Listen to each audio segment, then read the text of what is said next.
फूलवालों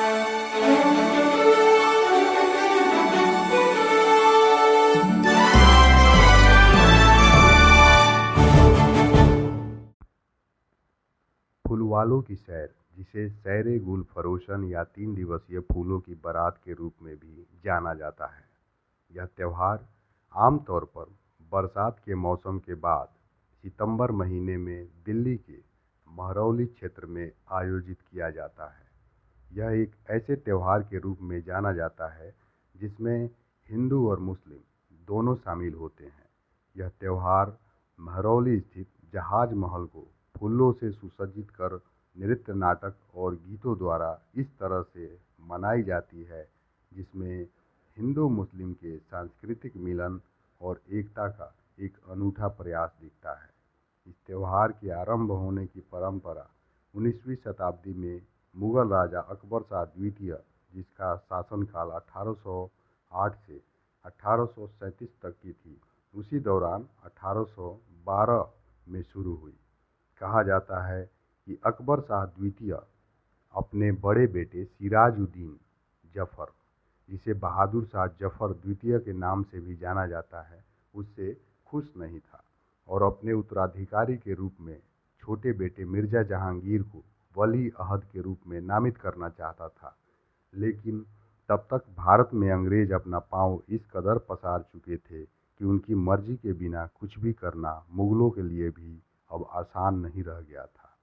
और जब लाल किले में तत्कालीन ब्रिटिश रेजिडेंट सर आर्चिबाल्ड सेटोन को यह बात पता चली, उसे अकबर शाह द्वितीय का यह कदम अच्छा नहीं लगा, क्योंकि मिर्जा जहांगीर, जो उस वक्त तक महज 19 वर्ष का था, उसने ब्रिटिश रेजिडेंट सेटोन का एक बार खुले दरबार में अपमान किया था, उसे लुल्लू कहा था।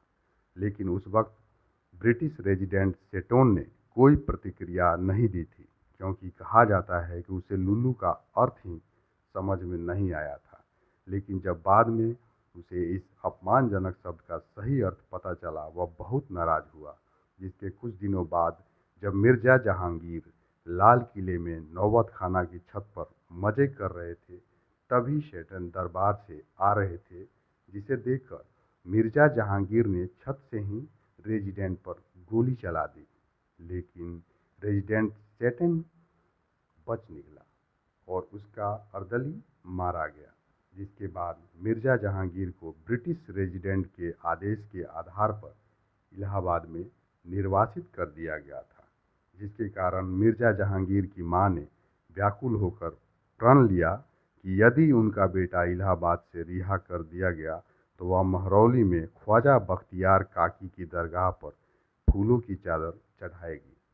और जब मिर्जा जहांगीर को रिहा किया गया, मिर्जा जहांगीर की माता मुमताज महल बेगम अपनी मन्नत छुड़ाने के लिए महरौली आई और साथ साथ शाही दरबार और दिल्ली के सभी निवासियों की भी शाही दरबार के साथ साथ हर्षोल्लास देखी गई। जिसके बाद यह निर्णय लिया गया कि हर साल बरसात के बाद इस उत्सव का आयोजन किया जाएगा। लेकिन मुगल काल में यह परंपरा 1812 से 1857 तक ही चली। 1857 में फूलवालों की सैर अंतिम बार तब मनाई गई जब बहादुर शाह जफर के समय दिल्ली अंग्रेजों की घेराबंदी में कैद थी। यह मुगल काल की अंतिम फूलों वालों की सैर की वर्ष थी। उसके बाद अंग्रेज हिंदू मुस्लिम एकता के किसी भी त्यौहार को नापसंद करते थे और उसकी इजाज़त नहीं देते थे। आज़ादी के बाद जब पंडित जवाहरलाल नेहरू को इस त्यौहार को पुनर्जीवित करने की सुझाव दी गई, उन्होंने 1961 से 62 के बीच इस त्यौहार को पुनर्जीवित करने का पुरजोर प्रयास कर दिया और तब से कोरोना काल को छोड़कर यह त्यौहार हर वर्ष मनाई जा रही है। इस वर्ष भी यह त्यौहार कोरोना काल के बाद मनाई जा रही है।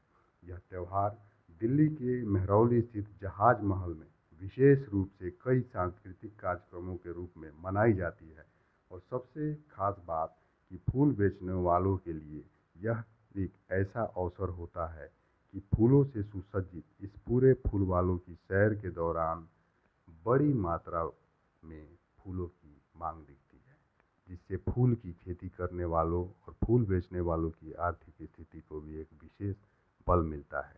इसलिए फूल वालों की सैर की परंपरा हिंदू मुस्लिम एकता, सांस्कृतिक मिलन के साथ साथ फूल वालों को आर्थिक बल भी प्रदान करता है।